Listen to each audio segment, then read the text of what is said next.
सबसे बड़ा पापी कौन है, स्त्री या पुरुष? तो आइए दोस्तों जानते हैं श्री कृष्ण भगवान ने क्या कहा। सबसे बड़ी बात दोस्तों, अधूरा ज्ञान 20 के समान होता है। जानने के लिए वीडियो को पूरा ज़रूर देखिएगा। तो आइए दोस्तों जानते हैं। दोस्तों, स्त्री लक्ष्मी का रूप होती है। स्त्री पूजनीय है। स्त्री घर को स्वर्ग बना देती है। इसलिए स्त्री को हमें इज्जत करना चाहिए। कहा जाता है कि जिस घर में बेटी हो उस घर में कभी भी लक्ष्मी समाप्त नहीं हो सकती, अर्थात कभी भी उस घर में गरीबी नहीं आ सकती। दोस्तों, स्त्री केवल लक्ष्मी ही नहीं, वो महाकाली, दुर्गा, पार्वती, सरस्वती आदि का रूप होती है। इसलिए हमें उन्हें इज्जत करना चाहिए। अब आइए दोस्तों जानते हैं कि सबसे बड़ा पापी स्त्री है या पुरुष। भगवान श्री कृष्ण कहते हैं कि सबको पैदा करता हूँ मैं, पालता हूँ, परंतु उनके आश्रित नहीं होता हूँ मैं। जीव सभी मुझ पर आश्रित होते हैं, परंतु अज्ञान के कारण इस रहस्य को नहीं समझ पाते हैं। मैंने पहले भी बताया था कि 100 वर्ष की आयु पूरी करके ब्रह्मा भी जीवों तथा प्रकृति सहित मुझ में ही लीन हो जाते हैं। फिर मुझसे ही नया सृजन होता है। मैं सृष्टि रचना अनासक्त भाव से करता हूँ। मोह माया मुझे कभी नहीं पाती। वैदिक रीति से किए जाने वाला यज्ञ, मंत्र, औषधि, धृत, अग्नि, ओंकार सब कुछ मैं हूँ। मैं ही माता पिता, पितामह, ईश्वर, कर्म फलदाता, सबका आश्रय, सर्वहितकारी, प्रलयकर्ता, सृष्टिकर्ता एवं अनश्वर बीज स्वरूप हूँ। हे धनंजय, संसार के कल्याण के लिए मैं तरह तरह के रूप धारण करता रहता हूँ। कभी सूर्य बनकर तो कभी उष्मा बनकर जल को ग्रहण करता हूँ। फिर वर्षा के रूप में पृथ्वी को वापस भी देता हूँ। मुझे भक्त से कुछ लेने की कामना कतई नहीं होती। मैं उसके प्रेम तथा श्रद्धा भाव को देखता हूँ। यदि भक्त श्रद्धापूर्वक पत्र, पुष्प, फल, जल आदि अर्पित करता है तो आनंद से ग्रहण करता हूँ और भक्त की इच्छा पूर्ण करता हूँ। हे पार्थ, मेरी शरण में आए हुए हर प्राणी को परम गति मिलती है, चाहे वह किसी वर्ग का या किसी जाति का हो, पुरुष हो या स्त्री, यहाँ तक कि वह मनुष्य हो या जीव जंतु हो, पापी भी हो तथा मेरी शरण में आया हो तो वह निश्चित रूप से संसार सागर से पार होकर मोक्ष पा जाता है।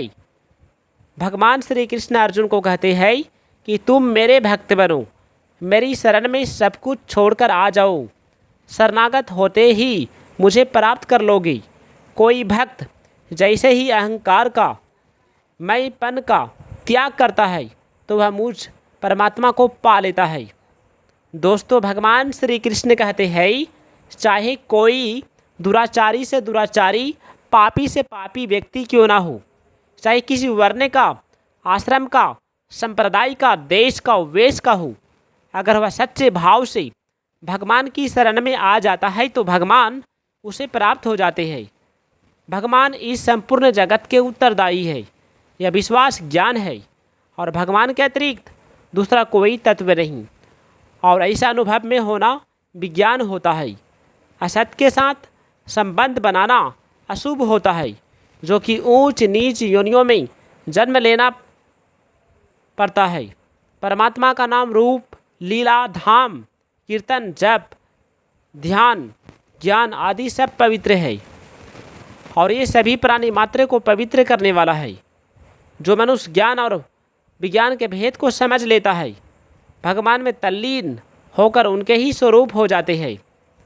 संसार के साथ हमारा संयोग और परमात्मा के साथ हमारा वियोग कभी हो ही नहीं सकता। परमात्मा सभी योनियों में हमारे साथ रहते हैं, परंतु केवल मनुष्य योनि में ही परमात्मा को पहचाना जा सकता है, अन्य किसी योनि में नहीं। प्रकृति परमात्मा का ही एक विलक्षण शक्ति है। यह न तो परमात्मा से भिन्न है न अभिन्न।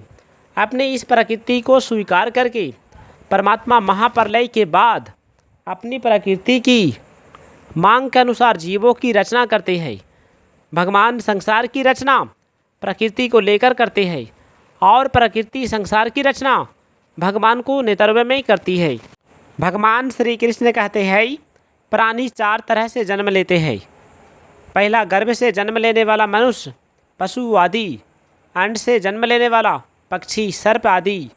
स्वेद या पसीने से पैदा होने वाले जूं, लीक इत्यादि तथा उद्भिज या पृथ्वी को फोड़कर उत्पन्न होने वाले वृक्ष, लता आदि। उन्हें क्रमशः जरायुज, अंडज, स्वदेज, उद्भिज कहा जाता है। सत्व, रज और तम नामक तीनों गुण प्रकृति से ही पैदा होते हैं और शरीर में स्थित जीव यानी कि आत्मा को नाशवान शरीर से बांध देते हैं। इससे यह भाव पैदा होता है मैं शरीर हूँ और शरीर मेरे है।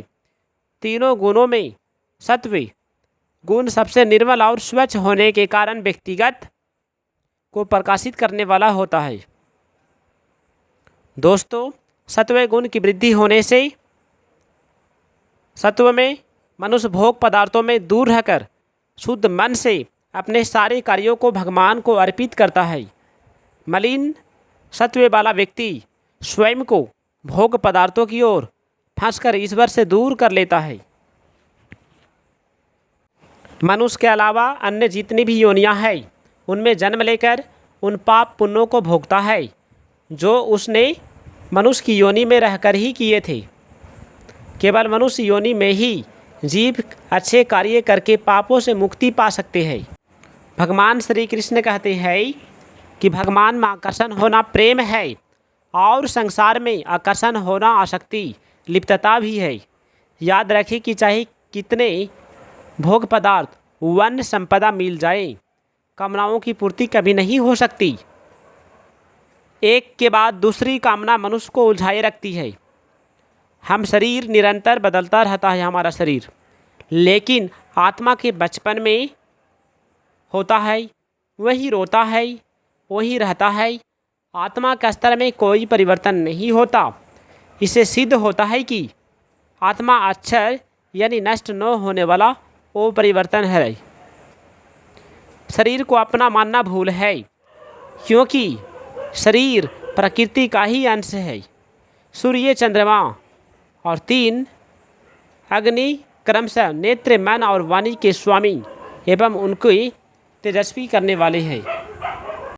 भगवान श्री कृष्ण कहते हैं उदान वायु का निवास स्थान कंठ है। जब भोजन करते हैं तब उससे उसके गाढ़े भाग और जल भाग को अलग अलग करता है। सूक्ष्म शरीर को स्थूल शरीर से बाहर निकालना तथा उसे दूसरे शरीर पर या लोक में ले जाना इसी का कार्य है। व्यान वायु का निवास स्थान पूरा शरीर है। इसका मुख्य कार्य शरीर तथा उसके अंगों को फैलाना या सिकुड़ना है। नाग वायु का कार्य है डकार लेना। दोस्तों, क्रुम वायु का कार्य नेत्रों को खोलना या बंद करना। क्रयक्रु वायु का कार्य है छींकना। देवदत्त वायु का कार्य है जमाही लेना। धनंजय वायु मृत्यु के बाद भी शरीर में रहती है, जिससे शरीर फूल जाता है। दोस्तों, जीवात्मा के निकलते ही शरीर गतिविधियां समाप्त हो जाती है और वह सड़ने लगता है। लोग उस शरीर का अंतिम संस्कार कर देते हैं। जीवात्मा चाहे जितने शरीर धारण कर ले, चाहे जितने लोकों में जाए, उसमें कोई विकार उत्पन्न रह ही जाता है। प्यारे दोस्तों, यदि वीडियो अच्छा लगे तो वीडियो को लाइक कीजिएगा, चैनल को सब्सक्राइब कीजिएगा और दोस्तों कमेंट में जय श्री कृष्ण, राधे राधे ज़रूर लिखिएगा। अपना ख्याल रखिएगा, अपना माता पिता को देखिएगा। जय श्री कृष्ण, जय श्री कृष्ण।